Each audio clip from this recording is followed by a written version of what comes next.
नमस्कार दोस्तों, मेरे YouTube चैनल में हार्दिक स्वागत है। मेरे चैनल पर आने वाले सभी मित्रों को मेरा बहुत बहुत धन्यवाद।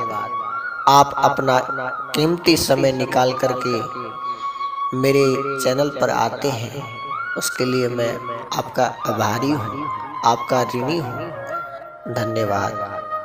गीता साधक संजीवनी 32-33 श्लोक।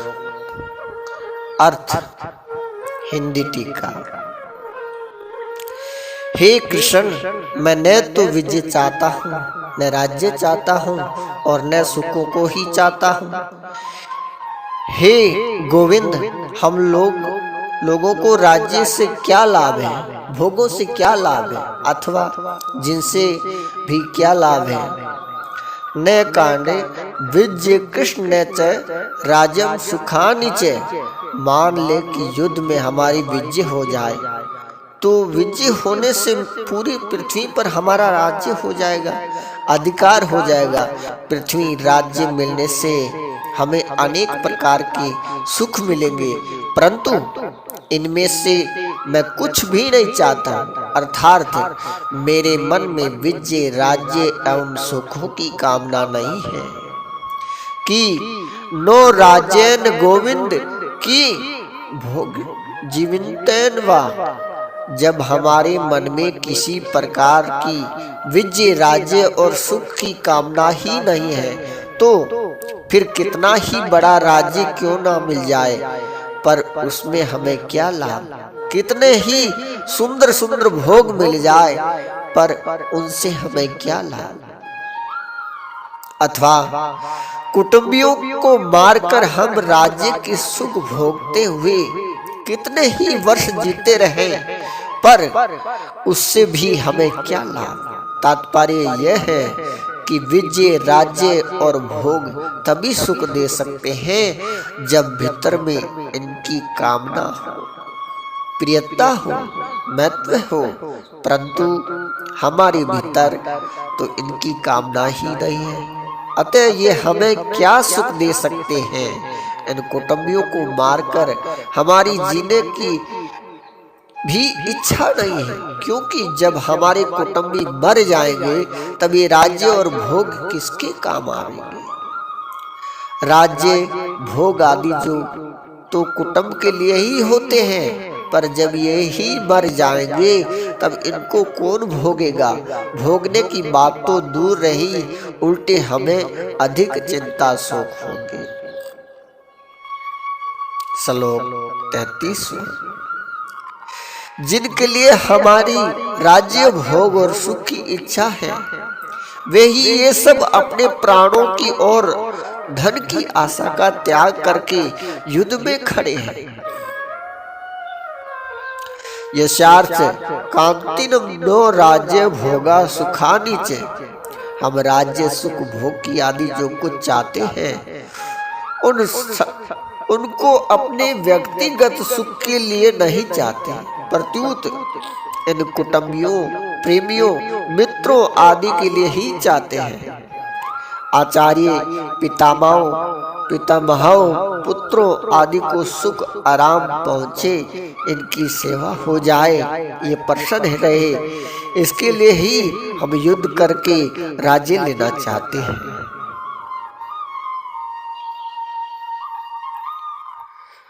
भोग सामग्री इकट्ठी करना चाहते हैं,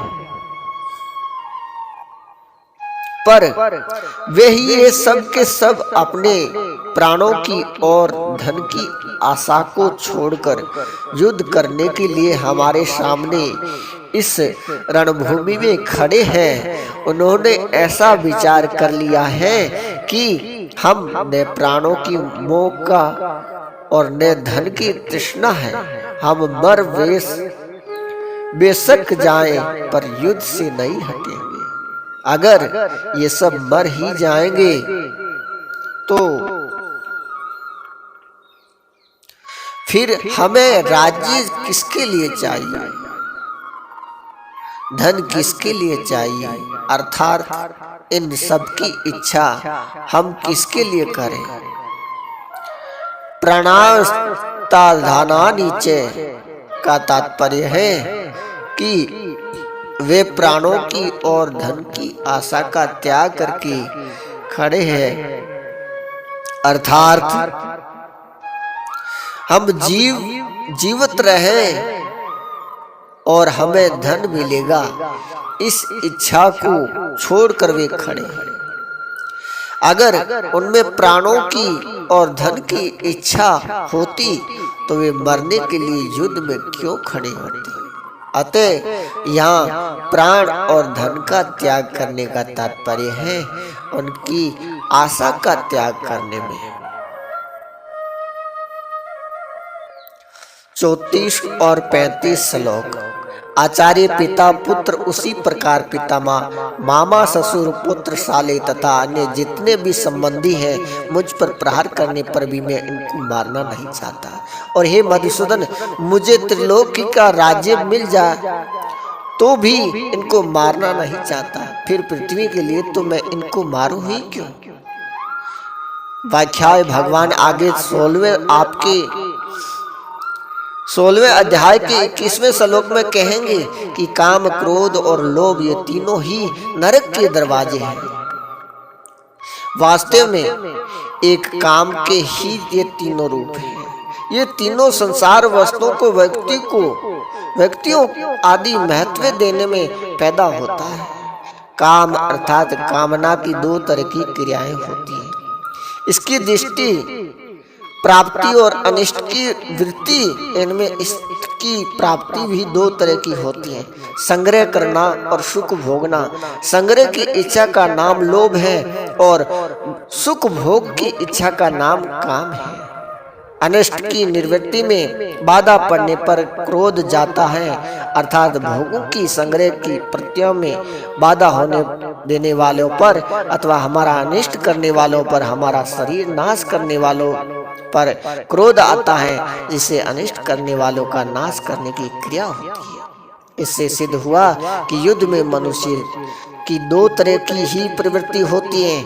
अनिष्ट की निवृत्ति के लिए अर्थात अपने क्रोध को सफल बनाने के लिए, और इष्ट की प्राप्ति के लिए अर्थात लोभ की पूर्ति के लिए। परंतु अर्जुन यहाँ इन दोनों की ही बातों को निषेध कर रहे हैं। आचार्य पितर की निर्मही करते हमारे कुटुंबी जन अपनी अनिष्ट निवृत्ति के लिए क्रोध में आकर मेरे को पर प्रहार करके मेरा वध भी करना चाहे तो मैं अपनी अनिष्ट निवृत्ति के लिए क्रोध में आकर इनको मारना नहीं चाहता।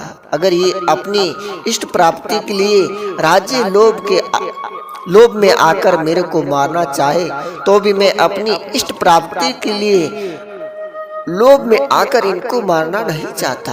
तात्पर्य यह हुआ कि क्रोध और लोभ में आकर मेरे को नरकों का दरवाजा मोल नहीं लेना। या 2 बार अपी पद का प्रयोग करने पर अर्जुन का आशय यह है कि मैं इनके स्वार्थ में बाधा ही नहीं देता। ये मुझे मारेंगे ही क्यों, पर मान लो कि अगर पहले इनसे श्राद्धा में बाधा दी है, ऐसा विचारने से ये मेरे शरीर का नाश करने में प्रवृत्त हो जाए तो भी मैं इनको मारना नहीं चाहता। दूसरी बात, इनको मारने से मुझे त्रिलोकी का राज्य मिल जाए ये तो संभावना ही नहीं, पर मान लो कि इनको मारने से मुझे त्रिलोकी का राज्य मिलता है तो भी मैं इनको मारना नहीं चाहता। मधुसूदन संबोधन तात्पर्य है कि आप तो दैत्यों को मारने वाले हैं, पर द्रोण आदि आचार्य भीष्म आदि पितामह दैत्य थोड़े ही हैं जिससे मैं इनको मारने की इच्छा करूं। ये तो हमारे अत्यंत नजदीकी खास संबंधी हैं। आचार्य इन कुटुंबियों जिन द्रोणाचार्य आदि हमारी विद्या का हित का संबंध है, ऐसा पूज्य आचार्यों की मेरे को सेवा करनी चाहिए कि उनको साथ लड़ाई करनी चाहिए। आचार्य चरणों में तो अपने आप को, अपने प्राणों को भी समर्पित कर देना चाहिए, वही हमारे लिए उचित है। पितृ शरीर के संबंध में लेकर जो पिता लोग हैं उनको ही तो रूप यहाँ हमारा शरीर है। शरीर से उनके स्वरूप होकर हम क्रोध या लोभ में आकर अपने उन पिताओं को कैसे मारें। पुत्र हमारे और हमारे भाइयों के पुत्र हैं। वे सर्वथा पालन करने योग्य हैं। वे हमारे विपरीत कोई क्रिया कर बैठे तो भी उनका पालन करना ही हमारा धर्म है। पितामह ऐसे ही जो पितामह हैं वे हमारे पिता के भी पूज्य हैं, हमारे लिए परम पूज्य हैं। वे हमारी ताड़ना कर सकते हैं, हमें मार भी सकते हैं, पर हमारी तो ऐसी चेष्टा होनी चाहिए कि जिससे उनको किसी तरह का दुख न हो, कष्ट न हो, प्रत्युत उनको सुख आराम हो। इनकी सेवा करें। मातुला हमारे जो हम लोग वे हमारा पालन पोषण करने वाली माताओं ही भाई हैं, माताएं ही भाई हैं, अतः वे माताओं के समान ही पूज्य होने चाहिए। ससुर जो ये हमारे ससुर हैं, ये मेरी और मेरे भाइयों की पत्नियों के पूज्य पिताजी हैं, अतः ये हमारे लिए भी पिता के ही तुल्य हैं। इनको मैं कैसे मारना चाहूँ। पुत्र हमारे पुत्रों के जो पुत्र हैं वे तो पुत्रों में भी अधिक पालन पोषण करने योग्य हैं। श्याला हमारे जो साले हैं वे सभी हम लोगों की पत्नियों के प्यारे भैया हैं, उनको भी कैसे मारा जाए। संबंधी ये जितने संबंधी दिख रहे हैं और इनके अतिरिक्त जितने भी संबंधी, इनका पालन पोषण सेवा करनी चाहिए, इनको मारना चाहिए। इनको मारने से अगर हमें त्रिलोकी का राज्य भी मिल जाए तो भी मैं क्या इनको मारना उचित है? इनको मारना तो सुरता अनुचित है। बोलो कृष्णचंद्र भगवान की जय। अगला वाक्य अगले श्लोक में आपको मिलेगा। बहुत बहुत धन्यवाद हमारे साथ बने रहने के लिए। जय श्री कृष्ण।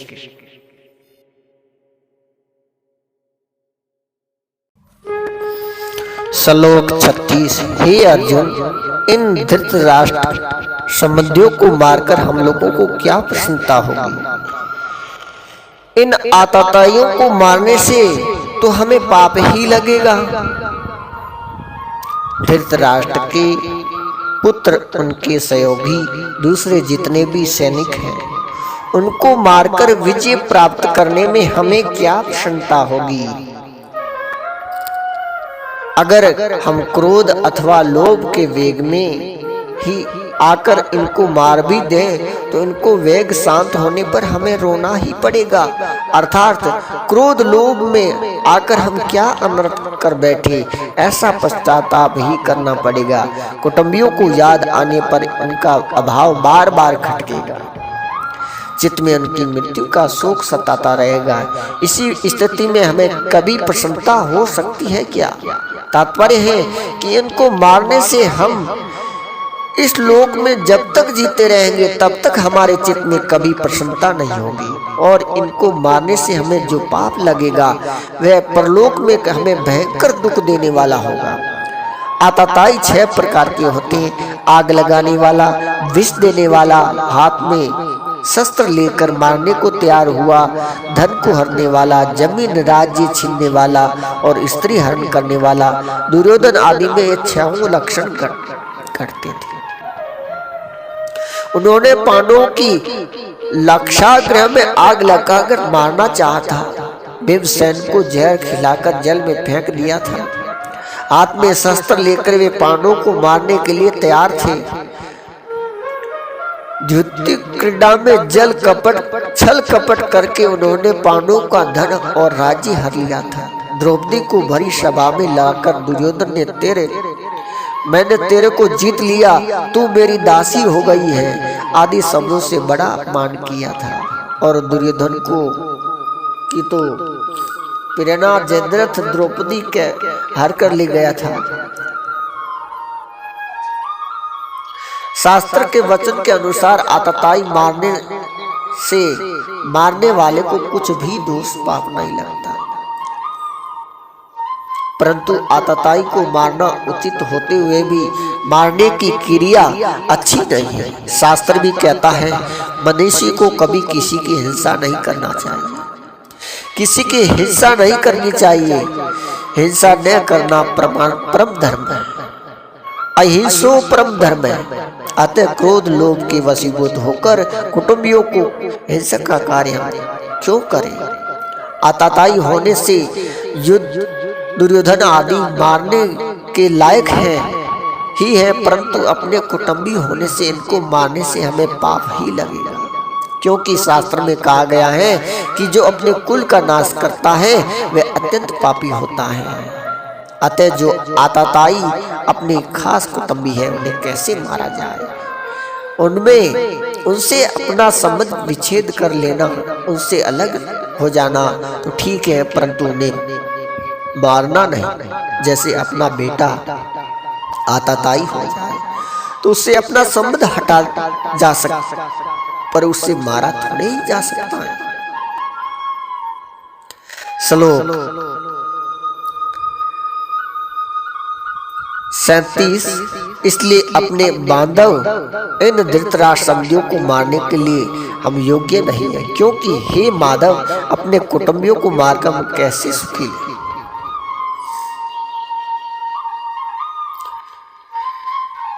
लेकर मैंने अभी तक से लेकर यहाँ तक मैंने कुटुंबियों की न मारने की जितनी युक्तियां दलील दी हैं, जितने विचार प्रकट किए हैं, उनके रहते हुए हम ऐसे अनर्थकारी कार्य में कैसे प्रवृत्त हो सकते हैं। अपने बांधव इन धृतराष्ट्रमदियों को मारने का कार्य हमारे लिए स्वतः ही अयोग्य है, अनुचित है। हम जैसे अच्छे पुरुष ऐसा अनुचित कार्य कर ही कैसे सकते हैं। माधव इन कुटुंबियों को मारने की आशंका से ही बड़ा दुख हो रहा है, संताप हो रहा है, तो फिर क्रोध तथा लोभ के वशीभूत होकर हम उसको मार दें तो कितना दुख होगा। उनको मारकर हम कैसे सुखी होंगे। यहाँ ये हमारे धनिष्ठ संबंधी है। इस ममताजनित मोह के कारण अपने शत्रुजित करते तरफ अर्जुन की दृष्टि नहीं जा रही है, कारण कि जहाँ मोह होता है वहाँ मनुष्य का विवेक दब जाता है। विवेक दबने से मोह की प्रबलता हो जाती है। मोह के प्रबल होने से अपने कर्तव्य का स्पष्ट भान होता। श्लोक 38 और 39। यद्यपि लोभ के कारण जिनका विवेक विचार लुप्त हो गया है, ऐसे दुर्योधन आदि कुल का नाश करने में होने वाले दोष को और मित्रों के साथ द्वेष करने से होने वाले पापों को नहीं देखते, तो भी हे जनार्दन कुल का नाश करने से होने वाले दोष ठीक ठीक जानने वाले हम लोग इस पाप से विवृत होकर विचार क्यों न करें। इतना मिल गया, इतना और मिल जाए, फिर ऐसा मिलता ही रहे। ऐसे धन जमीन मकान आदि प्रशंसा पद अधिकार आदि की तरफ बढ़ती हुई विवृत्ति नाम लोभ, इस लोभ विवृत्ति के कारण इन दुर्योधन की विवेक शक्ति लुप्त हो गई है, जिससे वे यह विचार नहीं कर पा रहे हैं कि जिस राज्य के लिए हम इतना बड़ा पाप करने जा रहे हैं, कुटुंबियों को नाश करने में जा रहे हैं, वह राज्य हमारे साथ कितने दिन रहेगा और हम उसके साथ कितने दिन रहेंगे। हमारे रहते हुए राज्य चला जाएगा तो हमारी क्या दशा होगी, और राज्य के रहते हुए हमारे शरीर चले जाएंगे तो क्या दशा होगी। क्योंकि मनुष्य संसार का जितना सुख लेता है उसको वियोग उतना ही दुख उसे भोगना पड़ता है। संयोग से इतना सुख नहीं जो होता जितना वियोग से दुख होता है। तात्पर्य है कि अंतकरण में लोभ छा जाने से कारण इनको राज्य ही राज्य दिख रहा है। कुल का नाश करने का कितना भयंकर पाप होगा वह इनको दिख ही नहीं रहा है। जहाँ लड़ाई होती है और समय संपत्ति शक्ति का नाश हो जाता है, तरह तरह की चिंताएं आपत्तियां आ जाती हैं, मित्रों में भी आपस में खटपट मच जाती है, मनोमालिन्य हो जाते हैं, कई तरह के मतभेद हो जाते हैं। मतभेद होने से वैरभाव हो जाता है, जैसे द्रुपद और द्रोणाचार्य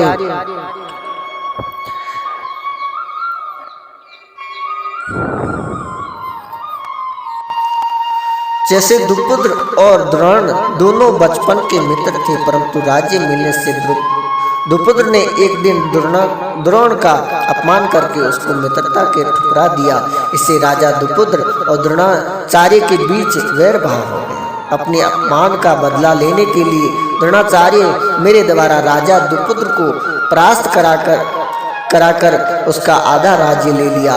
उस पर द्रुपद ने द्रोणाचार्य का नाश करने के लिए एक यज्ञ कराया, जिससे धृष्टद्युम्न और द्रौपदी दोनों पैदा हुए। इस तरह मित्रों का साथ वैरभाव होने से कितने भयंकर पाप होगा, इस तरह ये देख ही नहीं पा रहे। विशेष बात, अभी हमारे पास जिन वस्तुओं अभाव हैं, इन वस्तुओं को बिना भी हमारे काम चल सकता है।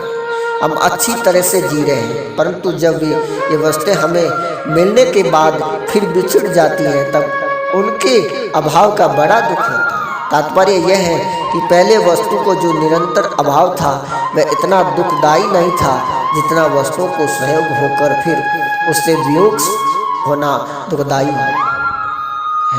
ऐसा होने पर भी मनुष्य अपने पास जिन वस्तुओं का अभाव मानता है, उन वस्तुओं व लोभ के कारण पाने की चेष्टा करता है। विचार किया जाए कि जिन वस्तुओं को अभी अभाव है, बीच में प्रारब्ध अनुसार उनकी प्राप्ति होने पर भी अंत में उनका अभाव ही रहेगा। अतः हमारी तो वह अवस्था रही जो कि वस्तुओं के मिलने के पहले थी। बीच में लोभ के कारण वह उन वस्तुओं को पाने के लिए केवल परिश्रम ही परिश्रम पल्ले पड़ा, दुख ही दुख भोगना पड़ा। बीच में वस्तुओं के सहयोग से जो थोड़ा सा सुख हुआ, वह तो केवल लोभ के कारण ही हुआ। अगर भीतर के लोभ रूपी दोष न हो तो वास्तव में सहयोग से सुख हो सकता। ऐसे ही मोह रूपी दोष न हो तो कुटुंबियों से सुख हो ही नहीं सकता। लालच रूपी दोष न हो तो संग्रह का सुख हो ही नहीं सकता। तात्पर्य है कि संसार का सुख किसी न किसी दोष से ही होता है। कोई भी दोष न होने पर संसार में सुख हो ही नहीं सकता, परंतु लोभ के कारण मनुष्य ऐसा विचार कर ही नहीं सकता। ये लोभ उसके विवेक विचार लुप्त कर देता है। जब अर्जुन अपनी बात कहे कि यद्यपि दुर्योधन अपने कुल क्षय होने वाले दोष का मित्र दोष होने वाले पापों का नहीं देखते, तो भी हम लोग कुल अक्षय में होने वाली अनर्थ परंपराओं को देखना ही चाहिए, जिसका वर्णन अर्जुन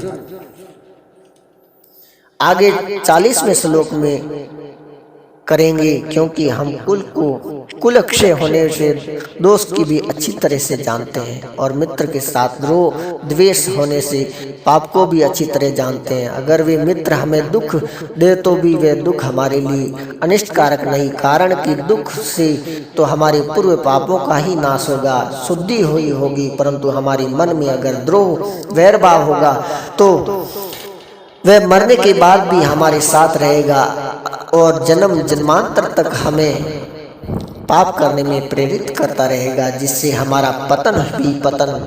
ऐसे अनर्थ करने वाले मित्रों के साथ द्रोह पैदा करने वाले इस युद्ध रूपी पाप से बचने का विचार क्यों नहीं करना चाहिए, अर्थात विचार करके हमें इस पाप से जरूर ही बचना चाहिए।